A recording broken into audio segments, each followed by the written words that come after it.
Court TV field reporter Cody Thomas joins us now in studio with the latest. Cody.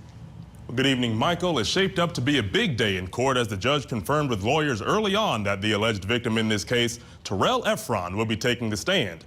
Efron told the court he'd known rapper A$AP Rocky since they were around 17 years old. The relationship that you're describing in high school, were the two of you close friends? Like, would you see him every day? Or was this sort of a friendship where you knew of him but didn't really know him? No, we knew each other. We knew each other. We knew each other very well. And it was probably like 6 or 7 of us.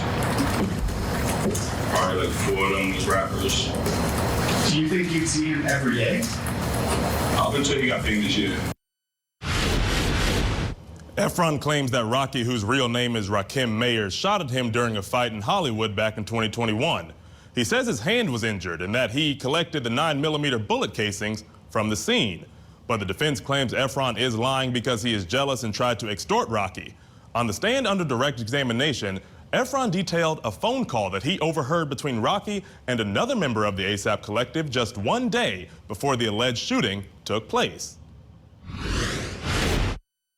He says, "AP Relli," and I'm like, I'm sitting in the back of the chair, and I kind of get up, and I'm like, and then Barbie like stops me. He's like, and then I'm listening, and then he's like, "Oh yeah, I'm with." Can I say what I want to say? Yes. Say it. So he pretty much was like, "Oh, I don't with that."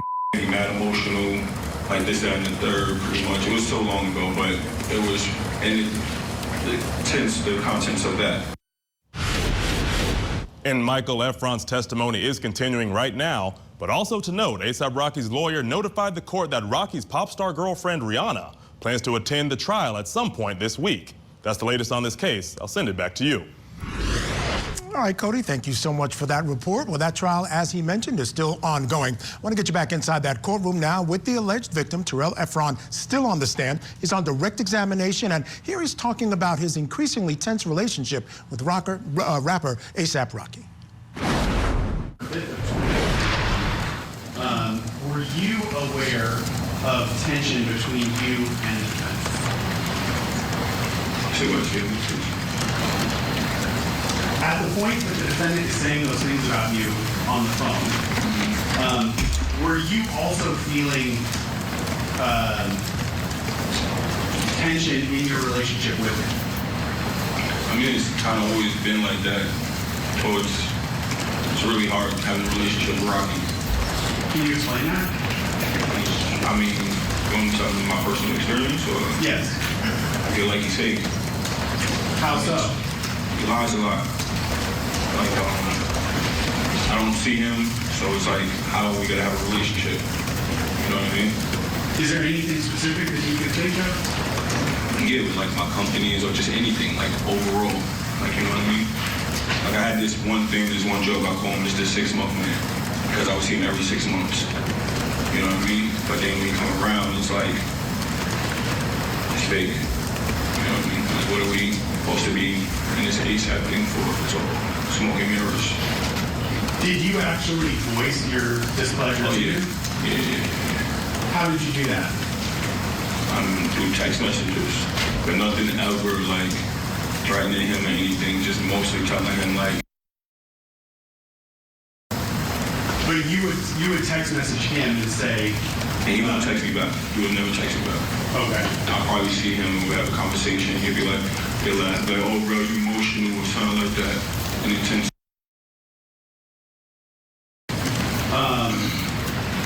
When he calls you emotional, you heard that as an insult to you, correct? Not really. Okay, how did you take it? Like he's trying to shoot me off. Like using that as like leverage to be like, not get business done, I guess.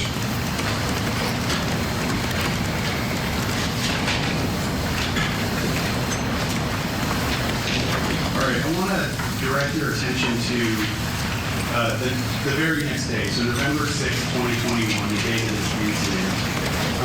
Where were you staying at that night in Los Angeles? Staying at the Lowe's Hotel in Hollywood.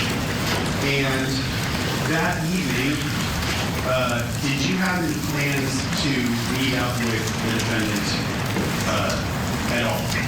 No, I haven't spoken to him in months, probably prior to that. I texted him, but he never answered me back.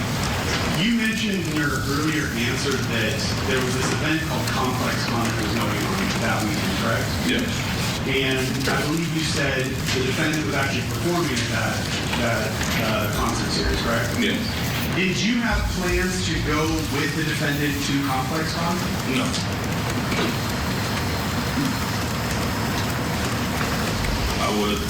I wasn't on that jet. I didn't get no phone call, so why would I, you know what I mean? So that's, I guess, what I'm asking you to explain. As far as Complex Con, you had no plans to go there, and certainly not to go with him, correct? Did you have plans to go with Ills or with 12? No. What was your business in Los Angeles at that time? Working with my artists. And if you can recall, what are the hours that you're working with your artists? Booked pretty much all day sessions. We was finishing up a mixtape for, I believe one of these labels wanted me to like show them like something like better than, because I had a couple songs, so they just wanted to see like a compilation of the work that I'm doing. Okay. How long, you're saying hours, but how many hours would these sessions be? I don't know, I would be in and out. I would never stay in the studio that long. Okay. I was looking for the artist. At around 9:23 that evening, did you receive a series of calls and text messages from the defendant, Ills and 12E? Oh yeah. At the time that you were receiving those communications, what were you doing? I was sleeping.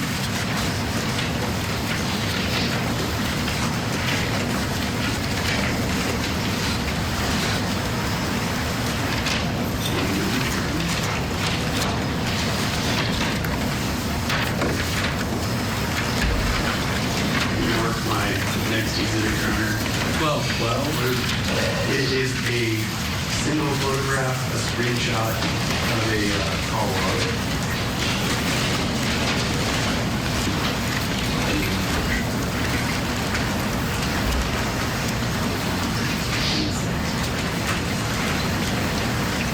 All right, we're going to hit the pause button here, folks. When we return, the alleged victim in the trial of A$AP Rocky details what happened in the moments leading up to the shooting that allegedly left his hand injured. All that more is next. Keep it here on Court TV. Tonight, on Closing Arguments, testimony in the trial of A$AP Rocky moves forward. We'll bring you today's key moments, breaking down what it all means for the embattled rapper. Closing Arguments, tonight at 8/7 Central, only on Court TV. It's a whodunit Hollywood story. Monica Cementelli is accused of plotting to kill her husband. Celebrity hairstylist Fabio Cementelli. The celebrity stylist murder trial, weekday mornings, only on Court TV.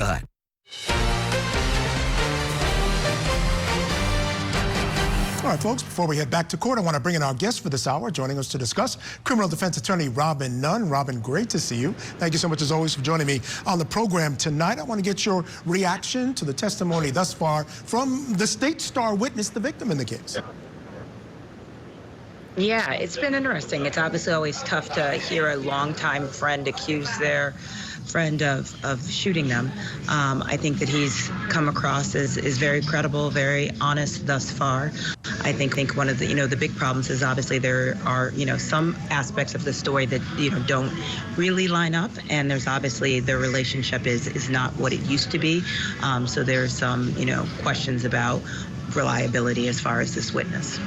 Yeah, he's talking about them falling out. He's talking about hearing this phone call that was made to a friend of his that he overheard from A$AP Rocky. But I'm still not clear as to what happened in their relationship to make A$AP Rocky feel that way, or why there was this rift. He says A$AP was kind of distant, wasn't around very much, but I'm still unclear as to what was the source of the problems between them. Yeah, he seems to imply that A$AP Rocky lies a lot. There seems to have been some large falling out. Typically friends from high school who start a rap collective don't just fall out over, not return phone calls or something minor like that. So it seems like there is actually something that happened, which he's not describing, which he's not telling the court. He seems to be kind of speaking in generalities just about him not necessarily being a truthful person or a good friend anymore. So I think that is going to lead the defense attorneys to come forward and really suss out what the motive of this whole altercation and interaction really is.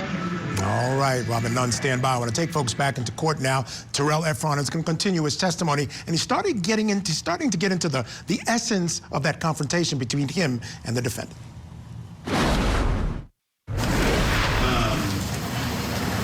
Prior to you waking up, did you receive any text messages from the defendant? So you're saying you received a bunch of missed calls while you were asleep. You woke up, you answered your phone, talked to him, and then you kind of went back and looked at your phone afterwards. Is that accurate? Yeah. And that's when you saw you had a bunch of missed calls from him and Elijah Controlli. Did you also have text messages from him? Yeah. We mark my next round as 13.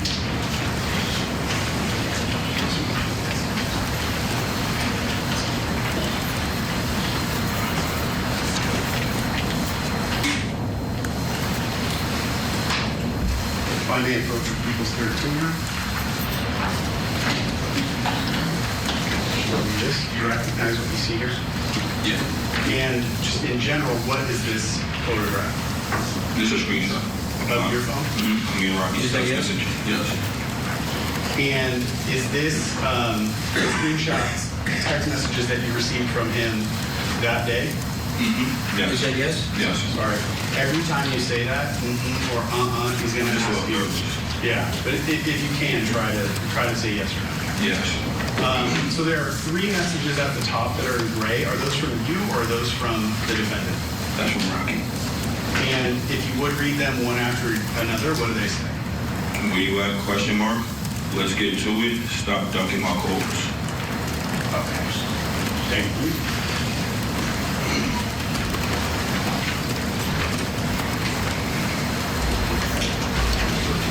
Yeah.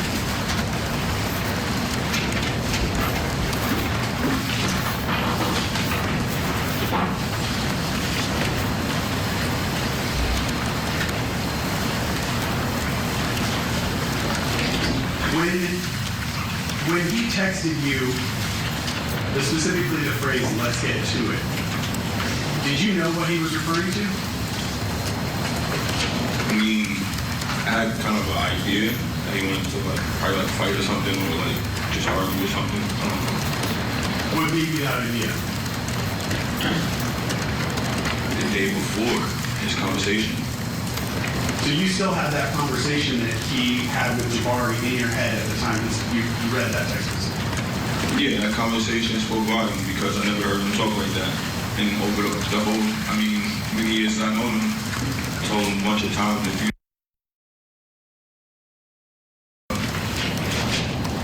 Okay. When you said that you thought he wanted to fight you, what do you specifically mean by that phrase, fight you? What do you mean by that? Do you mean physical violence? Do you mean an argument? What do you like an argument, maybe like a physical, I don't know. I don't know what he was thinking. At that point, were you wanting to have a physical fight with him? No.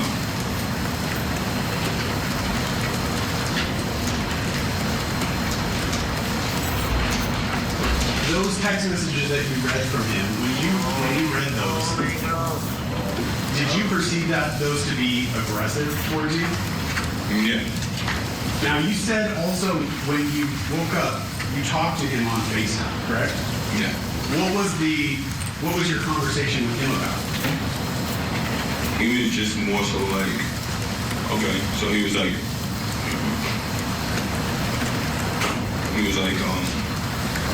where you at? And I'm like, huh? And then he's like, where are you? Like, kind of like broke down. And I'm like, instantly, I don't know, for some reason, I just told him the W. You know what I mean? And then he's like, no, you're not. That's a bum-ass hotel. So I'm like, and then he's like, show me where you at. So then I got out of bed and I kind of, the Lowe's Hotel is on Hollywood. The W is in Hollywood. So it kind of, everything kind of looked the same. So when I showed him outside, I think that was good enough to the point he believed I was at the W. Okay.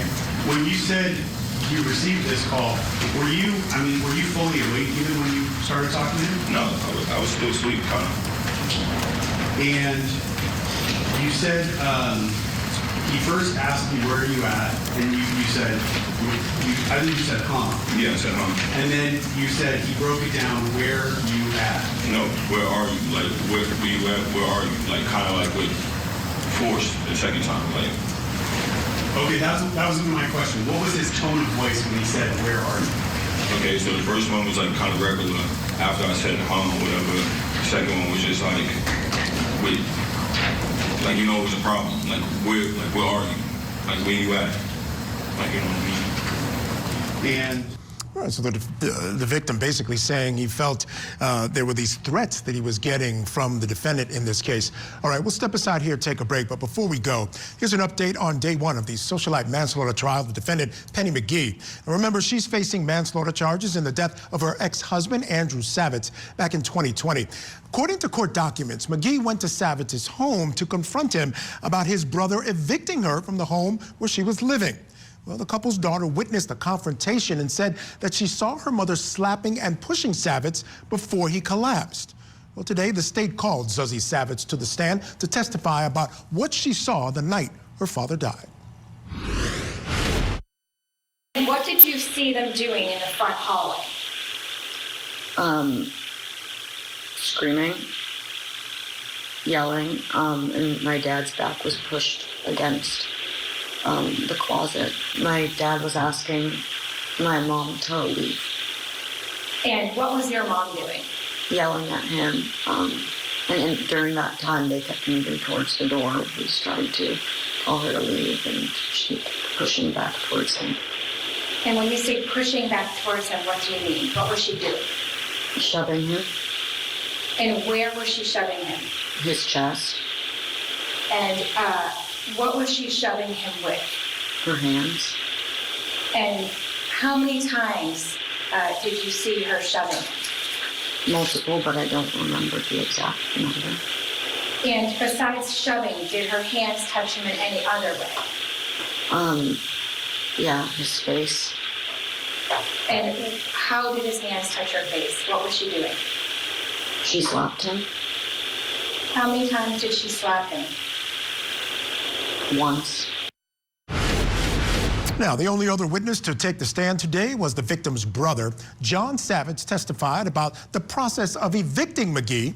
Now, court is set to resume tomorrow morning. And remember, this trial is a bench trial, so it will be up to Judge Beverly Cannoni, yes, that Beverly Cannoni of the Karen Reed trial, to decide if McGee is guilty of manslaughter or not. She faces up to 20 years in prison if convicted. All right, we're going to take that break now. When we come back, we'll hear more testimony from the man at the center of the assault trial of ASAP Rocky. The alleged victim details a FaceTime call that he had with the defendant that became, in his words, aggressive. Keep it here on Court TV.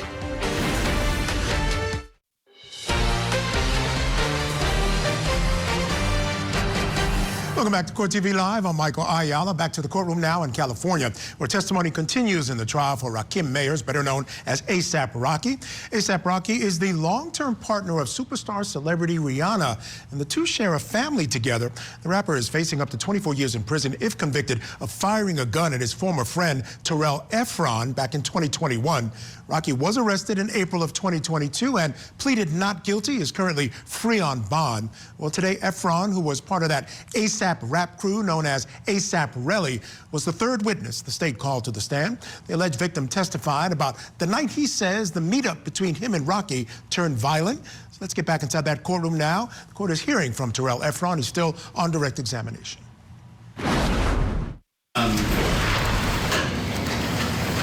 You said that after you told him you were staying at the W, he called your room a bum-ass room? Yes. What does that mean? I guess it didn't look like a W. Like not as nice? I don't know. How did you receive it? Yeah, pretty. Like, I was still sleeping. I didn't care. I just wanted to show him outside the window, just figure out what the hell is going on. You know what I mean? Are we gonna link up? Like, what's going on? Like, what's the purpose of this call? At the moment you're talking to him, did you have any idea why he wanted to meet up with you? No.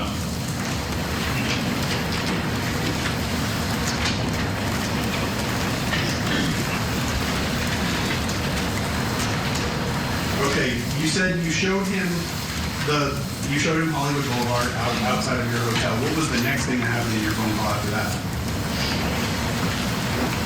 I think he said he'd be right there.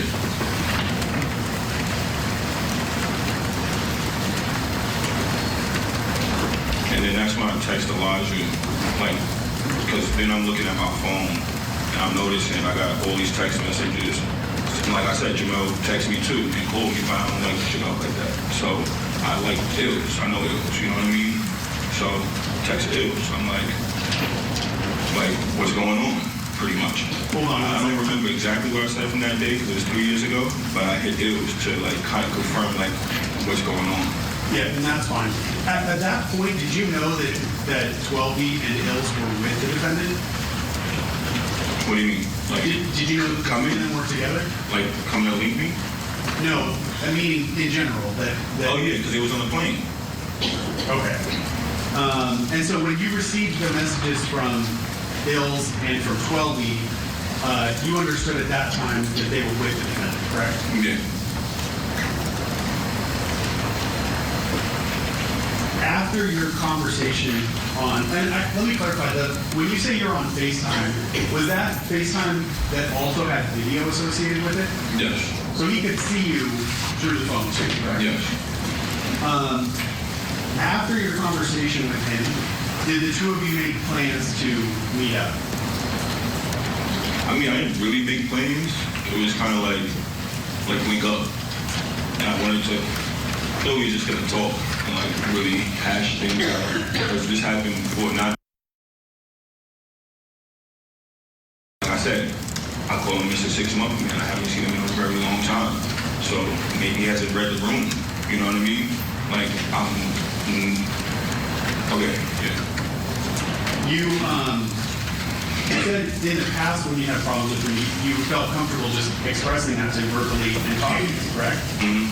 Is that a yes? Yes. And was that sort of something that had happened on multiple occasions where the two of you would talk and work out your problems verbally?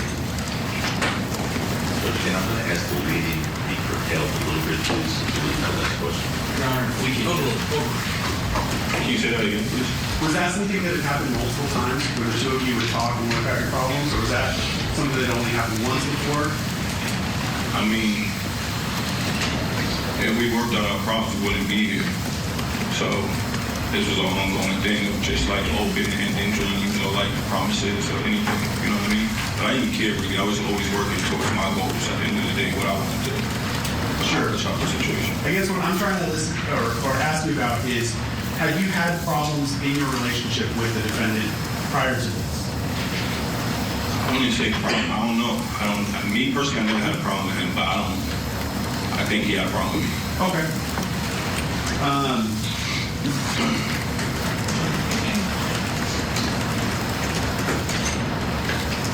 You say, I think the words that you used to describe what I actually do know he had a problem with me because in the text message, he says that I got him cut, like I let him get cut.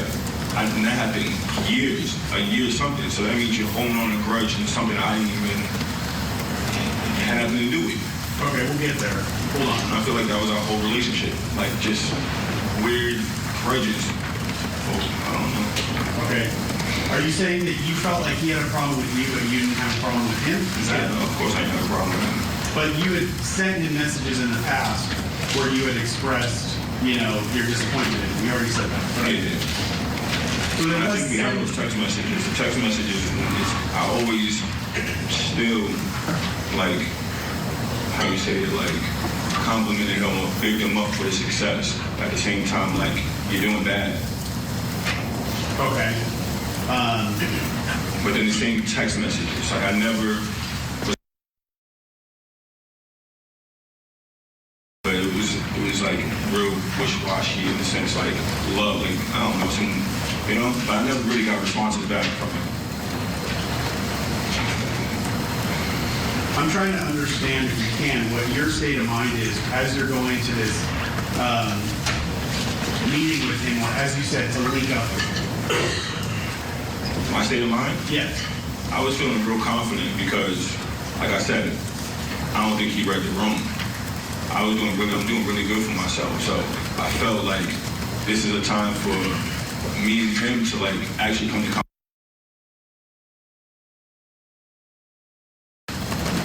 what are we doing here? Like, you talk to everybody else like that. You're not talking to me like that. All right, so according to the victim in this case, Terell Ephron, all of the acrimony seemed to be flowing from ASAP Rocky to him, not the other way around. All right, we'll take a break now. When we come back, we're going to get to that actual confrontation, that meetup between the two. So keep it here on Court TV. Tonight, on closing arguments, testimony in the trial of ASAP Rocky moves forward. We'll bring you today's key moments, breaking down what it all means for the embattled rapper.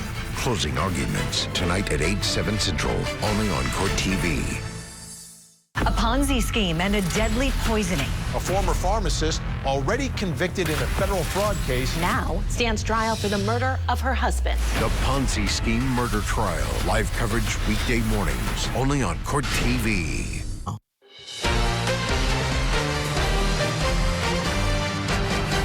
All right, we're bringing you day 2 in the assault trial of ASAP Rocky going on in California. I want to get you back into that courtroom right away. On the stand is Terell Ephron. Now, he's the alleged victim. He's still on direct examination.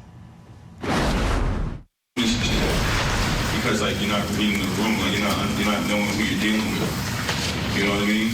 Like, you're thinking you could just, he knows of me, but he didn't know what I was up to. So you're probably thinking I'm a bum, or I'm not, like, this person, somebody you could just have your way with. Did you feel personally like your music career was becoming more successful? Yeah, for sure. I was going in and out of the label meetings. Would you say at that point that was essentially the height of your career in the music business? Have you been more successful? Okay. Yeah. In the music industry, yeah. Yeah, I was at my highest that I've ever been because I finally figured it out. I figured out how to make money back into everything.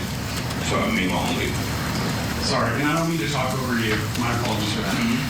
You said that going into this meeting, you were confident. Is that what you mean by? It wasn't even a meeting. I wouldn't even call it a meeting. It was just like I'm linking up with Rocky. I haven't seen the dude in dumb long. Yeah. Like, anytime you want, like, you're gonna go link him. Like, you know what I mean? Like, I don't see the dude. What does that phrase "link with him" mean to you? Are you saying something less, more informal than? Like, for instance, if we had a problem, I felt like it could have been hashed out the moment he seen me. But instead, it was like it got nasty. You know what I mean? Like he didn't read the room. He didn't take a second to think. Okay. Where is it specifically that you ultimately linked up with? Well, when I was walking from Lowe's, because it's kind of far away, I was texting Elijah, and then I told him I'm like next to Trader Joe's or something because I know the area of the W. So then when I don't really know the streets, so the top of where the W is at, I just, instead of being on the side of W, I cross the street for some reason. And then I see Rocky walking, well, I don't see him yet, walking down the block. Then I hear him. I hear him first, before I even see him, because he has a hoodie on. Okay. Is there any kind of landmark in the area that where you ultimately linked up with? What do you mean? Meaning, you're saying I don't remember what the streets were called. That's okay, but was there something on the street where you met him that you could say we were outside of this? Oh, it was directly across from the entrance way of the W. Like, there's a parking lot, like where we stopped at. Kind of. I'm going to mark my next exhibit, Your Honor. 14.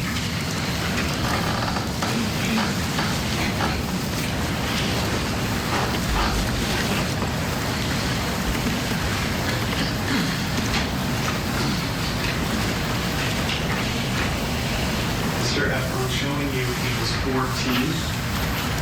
Do you recognize what you see there? Yeah. And do you see the entrance of the parking lot that you were talking about? Yeah, so I was walking like right here. There's a pointer. You see a wooden pointer anywhere? So I was walking on this block, coming straight here, and then he was like somewhere right here, and then I heard him. You want to check what I... Well, I'm just asking, do you recognize this area? Oh, yeah. And is that specifically the parking lot that you met him in front of? Yeah. All right.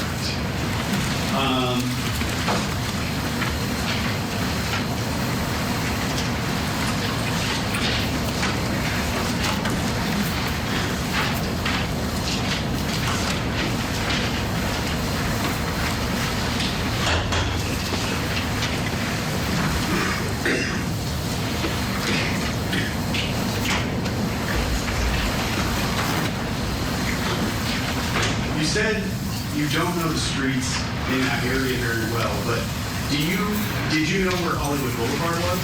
Yeah. And were you at all close to Hollywood Boulevard? Yes, the main, like, strip, I believe. Would that have been, like, directly above where you met him? Above. All right, I'm going to show you number 2, where Hollywood Boulevard is labeled here at the top. You see that? See right now? Is the screen in front of you working? Just so you don't have to turn around? No, it's not.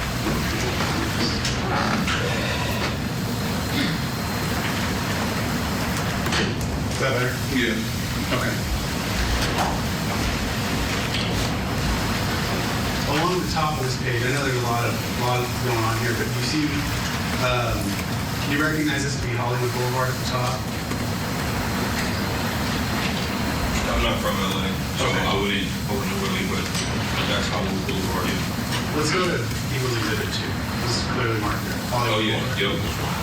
Sorry, People's 1. Thank you.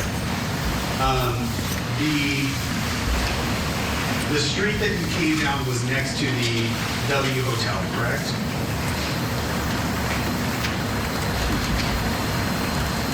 I know it's not marked on here, but Yeah, where's the hotel? Did you come down the street that was right next to the W Hotel? Yes. And you came from Hollywood Boulevard down the street? Yeah. Because I traveled from the Lowe's, so I took Hollywood Boulevard. Did you walk pretty much Hollywood Boulevard the entire way? Yeah. And all right, we're coming to the top of the hour, but first let me bring in our guest here, criminal defense attorney Robin Nunn, still with us. Robin, I want to get your impressions as he continues. I'm struggling to sort of connect with his story, mostly because it seems like he's putting all the blame, all the issues on, I guess, this incident that happened years before, that Rocky's still holding a grudge. He's almost like he has done nothing wrong, and I'm struggling with that a little bit. What about yourself?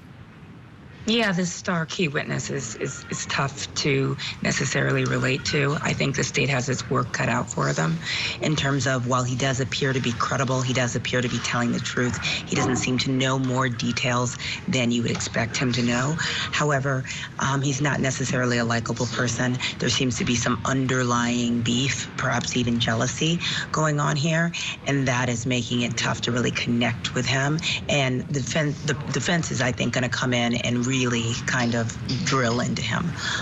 The prosecution has got to put together a story. They've got to explain to the jury on how this all happened, and this witness is, a little bit, off-putting. Yeah, and I think it's essential, I don't know if you agree with me, that on some level, he takes some responsibility for what happened. Because again, he's taking no responsibility at all. And like you said, maybe there was some jealousy. Maybe there were some issues that sort of caused this rift to expand and get worse. But as of right now, he hasn't done that. And I think for the jury to believe him, he has to take, I just feel like he has to take some responsibility. I don't know if you feel the same. I think that's exactly right. I think the jury is going to expect some level of sympathy for this victim, some level of empathy, some level of maturity, some level of good judgment.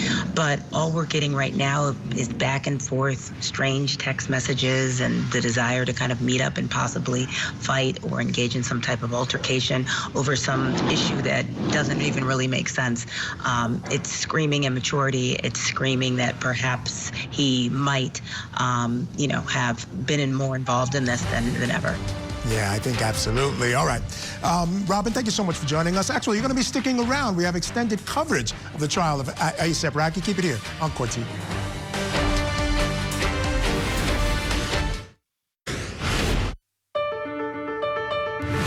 Rocky's like, oh yeah, I got my with me, boom, boom, boom, whatever. And then instantly after that, he says, that Relli. At the point that the defendant is saying those things about you on the phone, were you also feeling tension in your relationship with her? I mean, it's kind of always been like that. So it's really hard having a relationship with Rocky. Like, I had this one joke I call him Mr. 6-month man, because I was seeing him every 6 months. You know what I mean? But then when he come around, it's like, it's fake. You know what I mean? Like, what are we supposed to be in this ASAP thing for? So, smoking mirrors.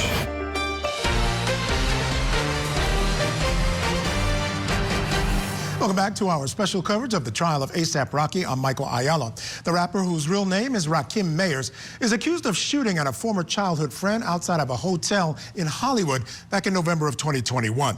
Terell Ephron, also known as ASAP Relli, because he was a part of their crew, claims that a bullet grazed his knuckles during that confrontation. Efron is on the stand testifying about what happened leading up to the incident. I want to take you back in, and here he's talking about just after the two sort of run into each other on the street, they're exchanging words, and then things escalate. Let's get back in. Commercial Delta. Did you bring any weapons with you when you took that flight to Los Angeles? No. Specifically, did you bring a handgun with you? No. All right, right before we broke, you were talking about what it would mean for your career, or as you understood what it would mean for your career if you got into a physical fight or physically attacked the defendant. And you talked about ASAP already, but in your earlier answer, you said there would also be a consequence with record labels. Is that correct? Yes. What, can you explain that just in more detail for the jury so they understand what you're talking about? I mean, I wouldn't know if there would be direct consequences, but I'm pretty sure it would be out there that we fought and people would just pick sides. Like right now, like, you get what I'm saying? Like, he's famous. I'm nobody, pretty much. Have you had meetings with record labels before this incident? Oh, yeah. And since this incident, have you continued to have meetings with record labels? No, the moment it became public, everything changed. How so? I mean,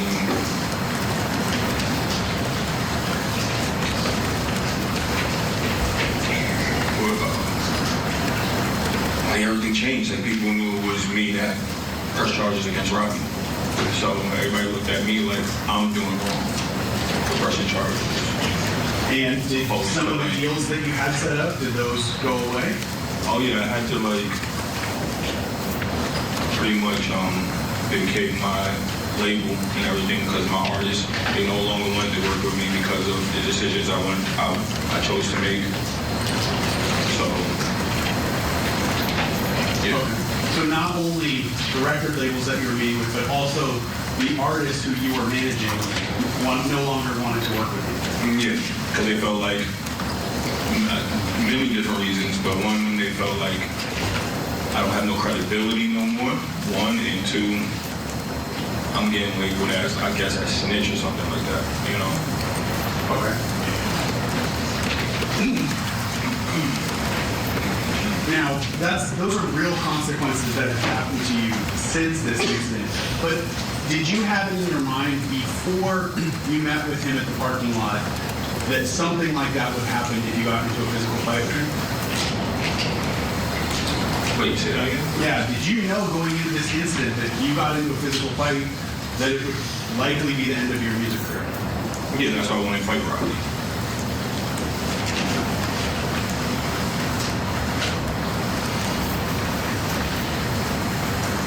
As you were walking to the street where you ultimately linked up with him, did you have any weapons with you? No. Did you have any handguns with you? No. Did you have any knives, folding knives, anything like that? Nothing of the sort.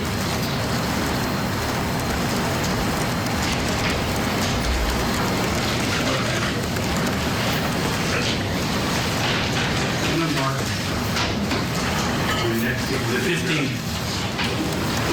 And Eagles 15 is an external hard drive or what they call thumb drive. Containing surveillance video. Terell? There is on one of the surveillance videos, but it's not spoken word. Noise? Yeah,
And Your Honor, just so the record is clear,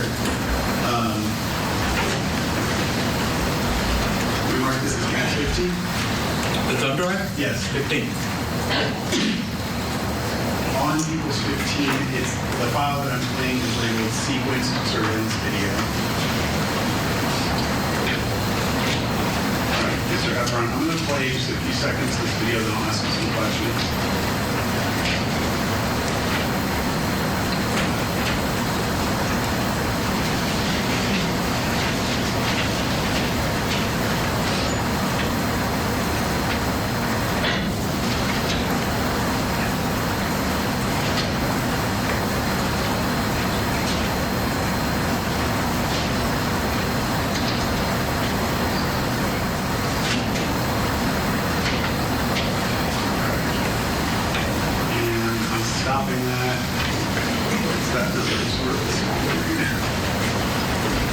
30 seconds on the video player. Did you recognize the what was captured on that video in those 30 seconds? Did you recognize what we saw there? Yeah. And did you specifically recognize that to be the first incident that happened when you first linked up with the defendant? Yes.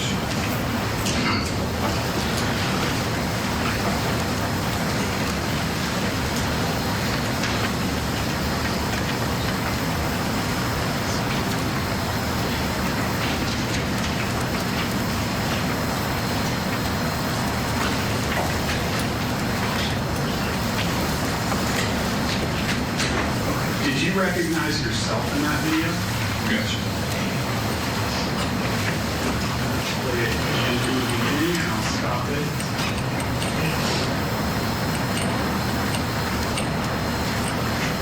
Okay. I think I stopped it at 6 seconds, if I can read that from here. The first person that we saw walking down the sidewalk on the screen, who was that? Wait. The person that play it again? The person that I seen? Yes. Yeah, that was Rakim. No, the first person that we saw coming down. Oh, that's me. That's you, right? Yeah. Okay. And I'll play it forward a little bit from here.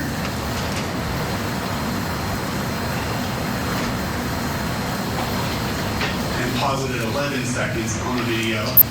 Now, the second person that we see in the screen looks like they're, physically right in front of you. Who is that? That's Rakim. And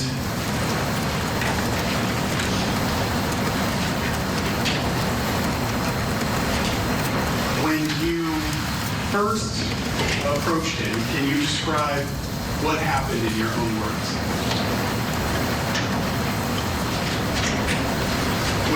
Whether we saw it on the video or not, just in your own words, describe what happened.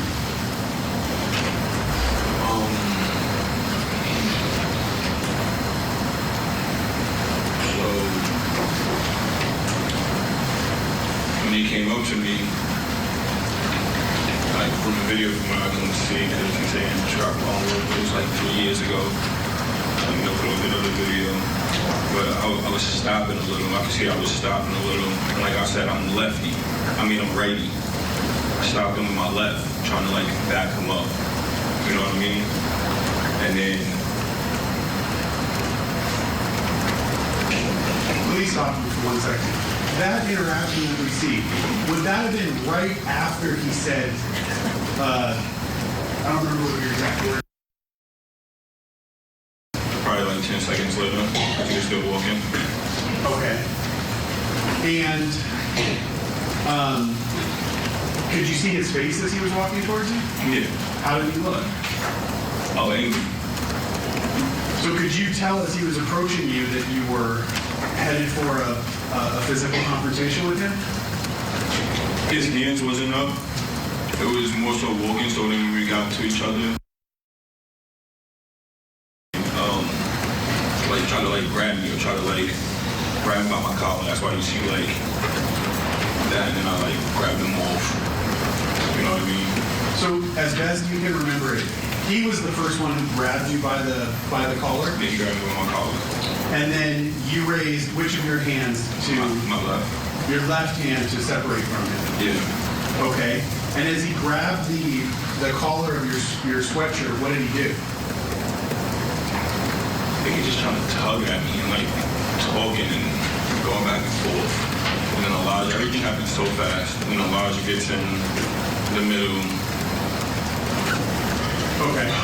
When you say he's talking at you, do you remember anything that he said?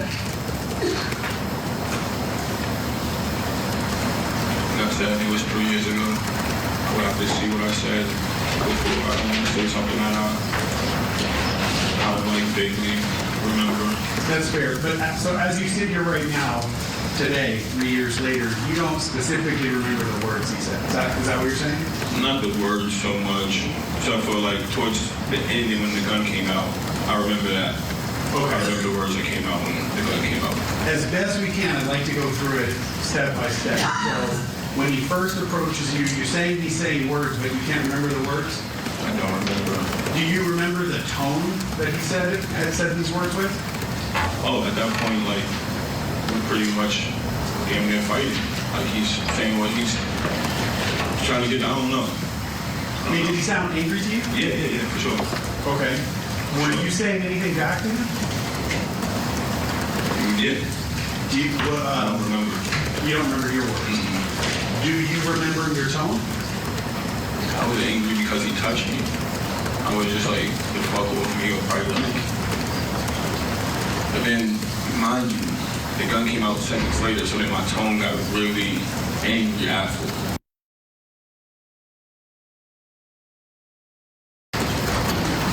Okay, so we kind of move forward. You remember being angry because he's tugging at your sweatshirt. All right, we're going to take a pause here for a short break. When we come back, things continue to escalate between the defendant and the victim. Keep it here on Court TV. Tonight, on closing arguments, testimony in the trial of ASAP Rocky moves forward. We'll bring you today's key moments, breaking down what it all means for the embattled rapper. Closing arguments tonight at 8/7 Central, only on Court TV. Join Court TV's Vinny Politan with the latest and breaking true crime stories. Now, let's look at the other side of all of that. Vinny Politan investigates tonight, 9/8 Central, only on Court TV.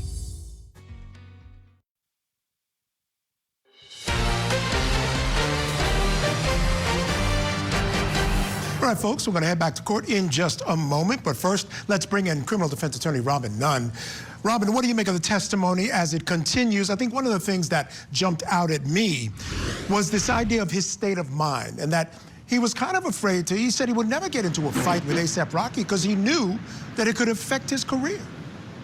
Yeah, it's interesting that he is at least self-aware to understand that ASAP Rocky is obviously a large entertainer, and that he realized meeting up with him and having this altercation had consequences possibly for his career and his life. How important is it for either side to establish who was the aggressor? The defense in their opening statement was clear that they're painting the victim as the aggressor. At some point during this confrontation, the roles kind of switch. At least that's what Joe Tacopina said, the attorney for ASAP Rocky. How important is that? Because as I listen to this story, I'm saying really what's important here is whether there was a real gun and what he thought was in that guy's hand, and whether in fact it was a real gun. Do you think that's the most important thing, or does all this lead up and who was the aggressor, that's super important as well? Yeah, I'm not sure that it really matters who the aggressor was, or quite frankly what they were arguing about, or what they even said to one another. It would be obviously interesting to know, give a more fulsome picture. But with this sort of, alleged murder charge, attempted murder, it's really the fact that obviously ASAP Rocky perhaps had a weapon that could indeed harm or kill someone. And I think that the prop gun versus real gun is the issue that I think stands out the most to me. Yeah, and I think ultimately the fact that, he says, look, I went to this meetup with the idea that we were going to hash some things out, which I kind of buy. He didn't go with a weapon of any kind, so I think all those things sort of line up, and I think certainly help him in terms of his testimony. Yeah, I think it's very clear that he did not bring a weapon, that he did not intend to shoot or kill ASAP Rocky during this altercation. I think he does admit that he was aware that a fight could ensue, and I think that he was prepared for that outcome, which is not a great fact. But I think at the end of the day, it seems like ASAP Rocky is being accused of being the bigger aggressor. Yeah, and I was glad that he admitted that once ASAP Rocky grabbed him, he said it made him angry, because it did, and it wouldn't make anyone angry. So you got to admit to some things, and I think that's important, as I said earlier. All right, Robin, stand by.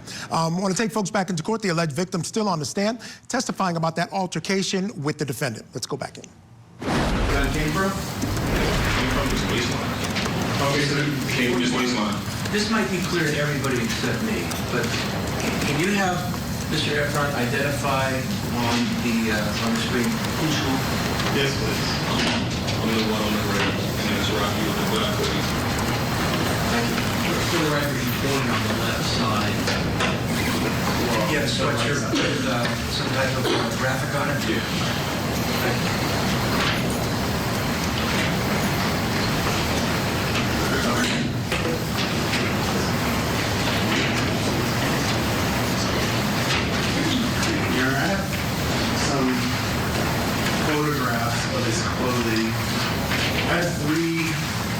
photographs, can I just staple them and collectively mark them as vehicles? 16, A through C.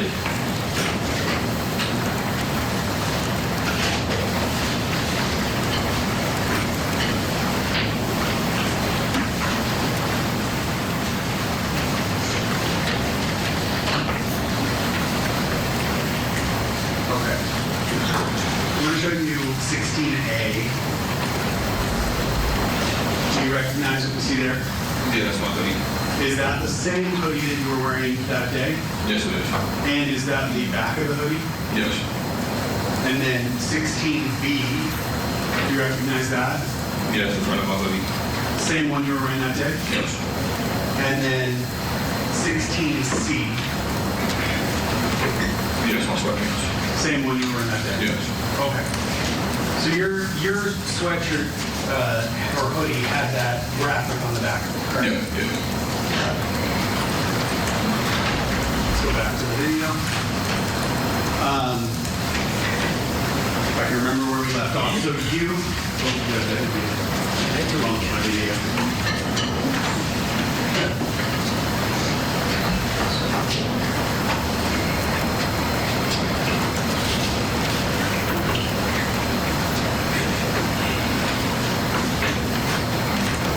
So you're saying that you were upset that he grabbed you by the collar,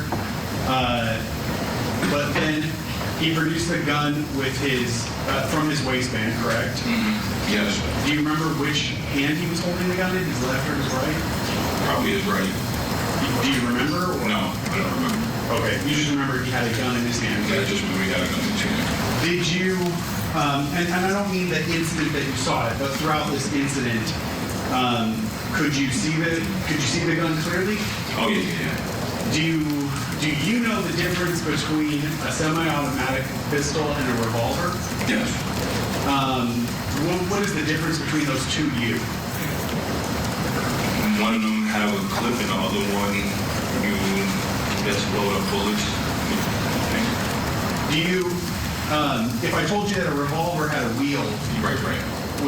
does that make sense to you? Yes, it does. And the gun that you saw him with, was it a semi-automatic, as you say, with a clip, or was it a revolver that has the wheel? It's a semi-automatic with a clip. Okay. Do you remember what color it was? Black. And do you remember anything else about it? No. Had you ever seen that gun before? No. Did you know the defendant to carry guns regularly? Not really. I think one time he says I seen like on his wallet he had like a firearms in New York one time or something like that, but I don't remember ever seeing like or knowing, like physically knowing. Okay. I mean, like, did you personally see him with a gun on occasions before this? No, he has a lot of security. Okay. Did you, if someone said that the defendant was known to carry a prop gun or fake guns, would that have been knowledge that you personally had? No, he don't carry fake guns.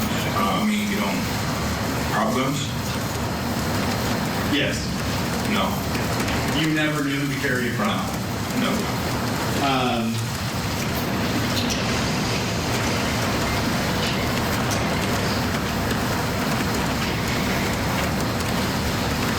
Did you ever know him to have any guns? And I don't mean, now I want to kind of broaden it. So not that he would carry in public, but guns that he would have either at his house or anywhere else? Not to my knowledge. I never physically seen any guns on Rocky. Okay. Except for that day? Yeah, that night. Okay.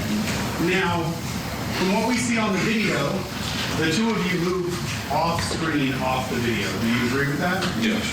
And when the two of you move off of the screen, is that where he first pulled the gun out of his waistband? Yeah. What was the first thing that you saw him do with the gun? Oh, he pointed at me, and then that's when Elijah was like in between. And then I'm right behind Elijah, and I'm saying, saying, if you brought a gun, use it then.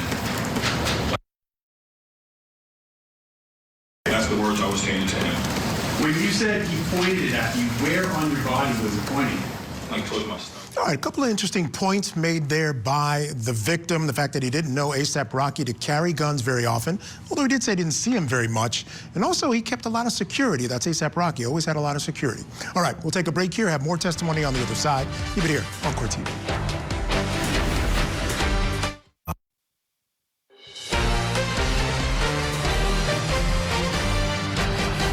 Welcome back to our special coverage in the assault trial of rapper ASAP Rocky. I'm Michael Ayala.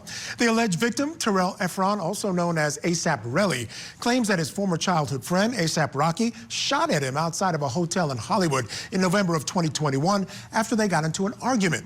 Efron says a bullet grazed his knuckles, causing these injuries that you see there. Now, we have learned that ASAP Rocky's girlfriend, celebrity superstar Rihanna, plans to be in court this week to support him. The couple shares 2 children. And we've been hearing testimony from the alleged victim, so let's head back into court. Yeah. What was the first thing that you saw him do with the gun? Oh, he pointed at me, and then that's when Elijah was like in between, and he's like, I'll kill you right now, pussy, or like whatever, like just was, and then I'm right behind Elijah, and I'm saying, if you brought a gun, you.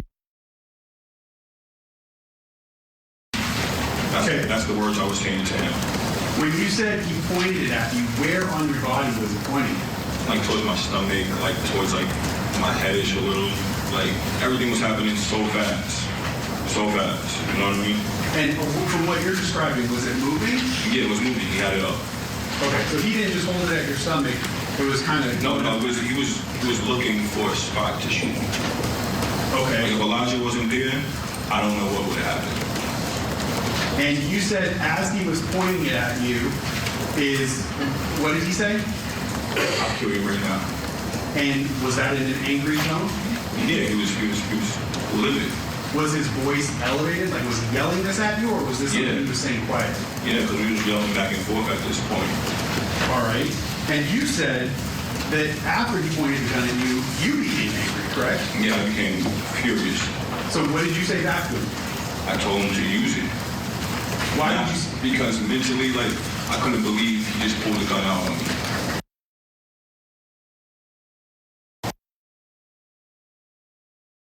Got a gun for it. Can you explain, I want, as best you can to the jury, explain to them what you mean by, I can't believe you just pulled a gun on me. What is that? What do you mean by that? Like, I physically cannot believe there was a gun in my face. Like, that was the breaking point for me. Because like what I said, I told this kid numerous times, if you have a problem with me, let me know. You know what I mean? I feel like this got to the max. Like, this was like no return. So, if I was willing to die for my respect at this point, I don't care. You get what I'm saying? Like, if this is what you want to do, I still have my dignity. That's how I felt. You're saying, I can't believe he did this to me, though. Did you ever think that he would actually shoot you? At that point, I don't know. Like I said, I was just so mad. I seen a gun. I didn't care.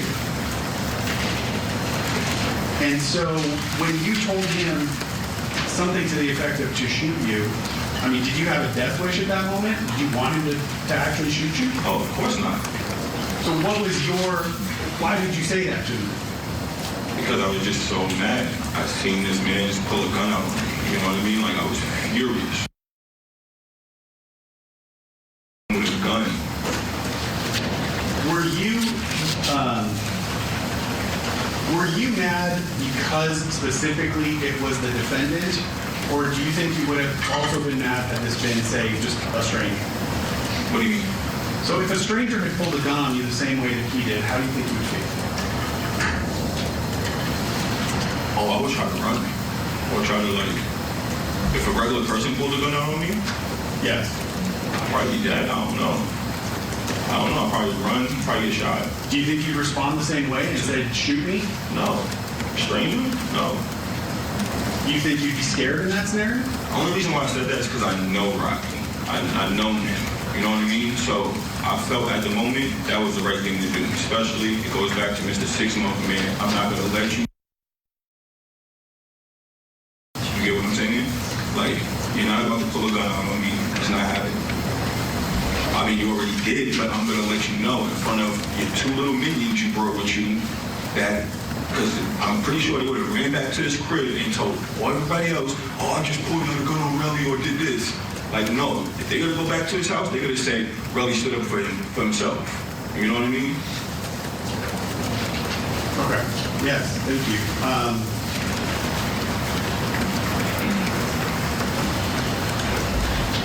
So I believe you said that Ills was the one who got between you, correct? Say what now? Ills was the one that got between you and the defendant. Yeah, yes. Let me play this forward a little bit more. And I'm going to pause it here. I think we're at 14 seconds. That person that we see in the blue jacket, who's that? That's Ills.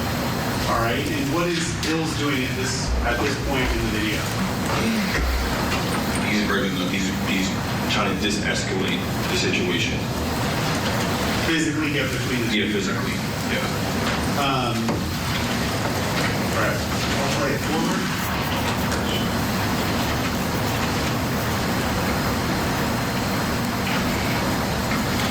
Now, I can go back if you need me to. I can pause it at 23 seconds on this video. The very bottom left-hand corner, we saw someone with a red kind of jacket. Do you agree with that? Yeah. Yes. Who was that? That's Jamal 12. Okay. What, if you remember, what was 12 doing during this interaction? All right, according to the defendant, that guy in the blue jacket saved his life. He said if he wasn't there, he thinks A$AP Rocky would have shot him. All right, coming up on Court TV, the alleged victim continues his testimony, this time recalling the fight leading up to the shooting captured on surveillance video. Keep it here on Court TV, your front row seat to justice. Tonight, on closing arguments, testimony in the trial of A$AP Rocky moves forward. We'll bring you today's key moments, breaking down what it all means for the embattled rapper. Closing arguments tonight at 8/7 Central, only on Court TV.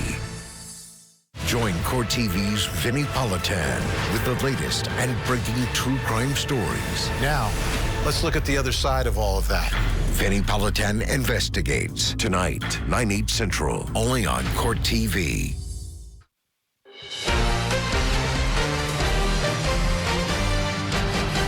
All right, folks, let's get you right back into court now, where the alleged victim in the assault trial of rapper A$AP Rocky is still testifying. The jury is also seeing the video of Efron as he details what happened that night back in November of 2021. Doing during this interaction? He was off to the side the whole time. He was not trying to, like, everything happened so fast. Like, from what I can remember, he was just, like, looking. That's why I said, like, even after everything, like, I don't care if he was on talk, I still love the kid because he put himself in between everything, you know what I mean? Now, 12, he was off on the side. He was just looking, like, and then when I guess he seen the ills intervene, that's when he kind of intervened, but I don't think he would have did anything. Okay. Is it fair to say that when you're having this interaction with the defendant, you're focusing much more attention on him? Oh, yeah, for sure. Very far less so than whatever 12 is doing. Is that yes? Yes. Okay. All right. I'll just kind of play it through here.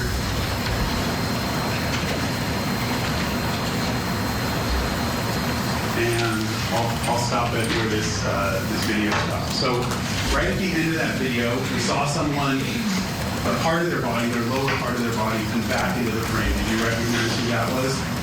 I can go back if you need me to. Just a few seconds.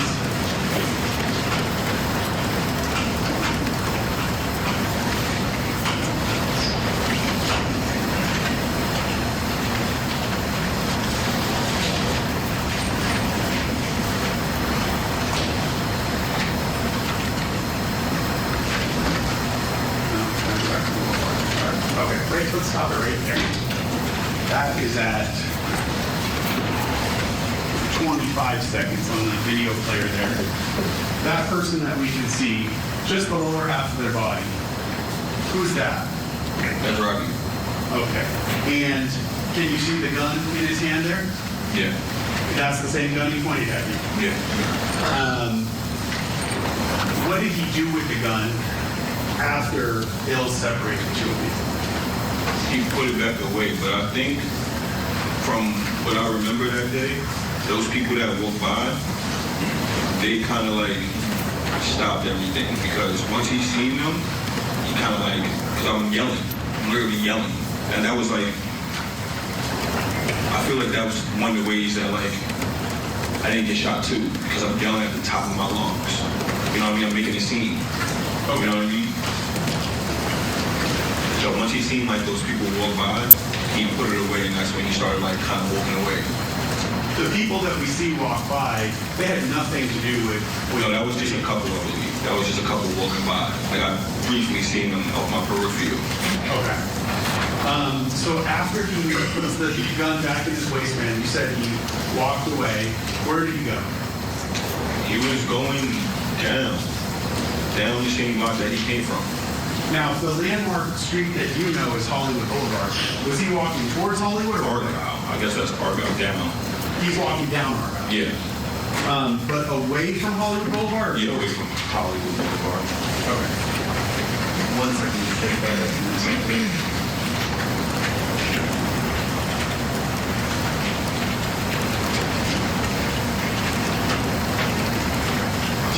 Do you remember the clothing that Hills was wearing at all? I think he had like a varsity on and like had something like that. The varsity, was it a blue jacket? Yeah. Okay. It was like a Stussy jacket, like a custom one.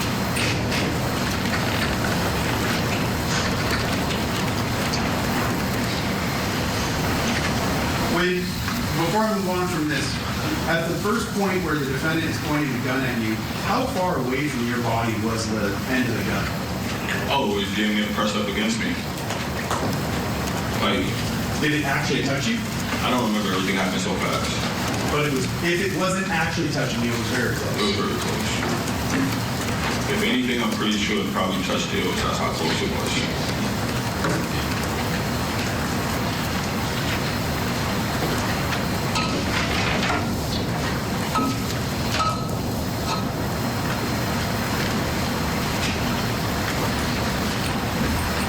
Did you say to the defendant, put that fake gun away? No. Is that something that you would say to him?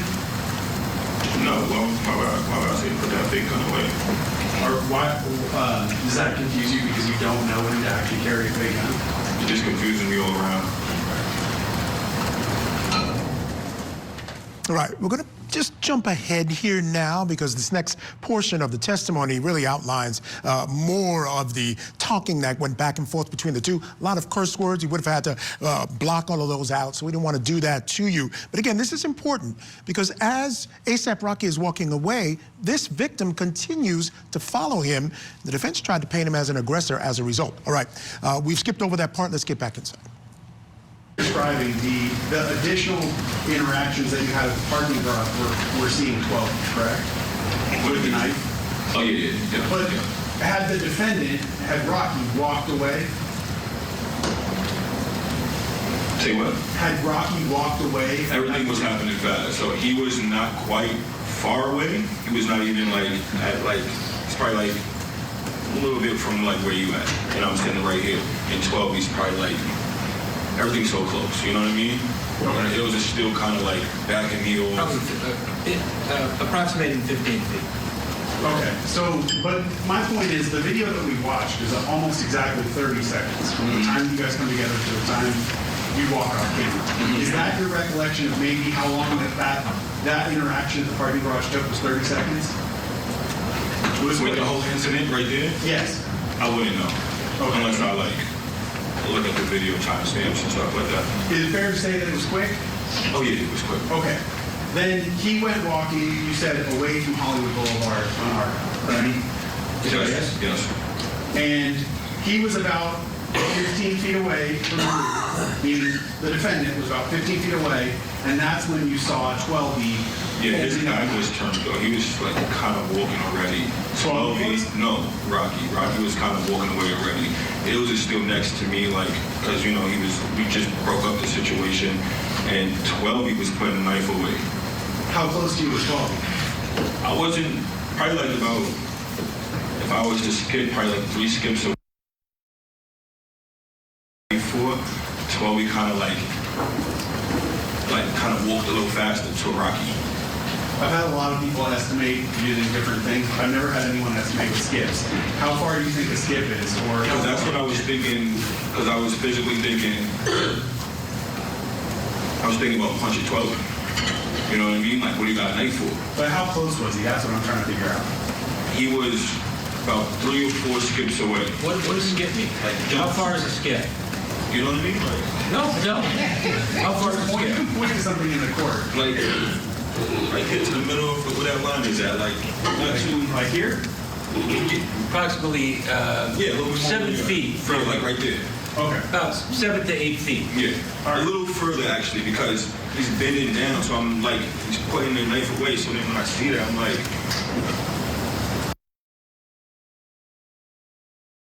I'm gonna do it right now. Let me stop you though. The knife specifically, what did the knife look like? I don't know, I just seen it quick, everything happened quick. I just seen him putting away the knife, and then he said it's not like that. He said, no, it's not like that. And then he's walking towards Rocky. What does putting a knife away mean to you? Like, is it a folding knife or he's holding it? I guess it was a folding knife. Okay. Not like he's wearing a sheath and he's tucking it in his waist. No. All right. So he's folding the knife and he puts it in his pocket? Yeah. All right. No, I think he put it in his coat. Like, he kind of like, as soon as he seen the meeting, observed him putting the knife away, he kind of like put it away, kind of skirted off to Rocky, like towards Rocky. All right. So if the defendant was the first person to walk away, is 12 the second person to walk after him? Yeah. And then you're standing with Ills. And I'm walking with Ills pretty much, and Ills is still telling me, yo, keep it go, and I'm just letting them have it, like just telling them whatever I feel like. You know what I mean? But you're kind of side by side with Ills. Yeah, I'm side by side with Ills. Because that's why I was able to like grab him or whatever. You used a couple terms in your answer before. You said this was like a white flag situation. Yeah, what does that mean? Meaning we're all ASAP members. So if one person has a problem with another, I'm not expecting anybody else to intervene, or like, you know what I mean? Other than like supporting the person they came with, which they did. They supported Rocky. He was in LA for the Compass Company. Did you feel like, and I don't want to put words in your mouth, so this isn't how you felt, let us know, but did you feel like this whole situation, this whole link up, as you described it, was a setup? Oh yeah, for sure. But I don't think the other two, I think they was just, because Rocky had everybody in his house. I was looking on social media later, and I noticed everybody was in his house. So, and if he's flying them to LA, I'm pretty sure he's not getting them a hotel. So I'm pretty sure they're still in his house. I am going to object. That was a leading question. It was leading and it was also non-responsive. Let's take a break now, folks. We're going to resume. Remember, tomorrow's 10, not 10:30.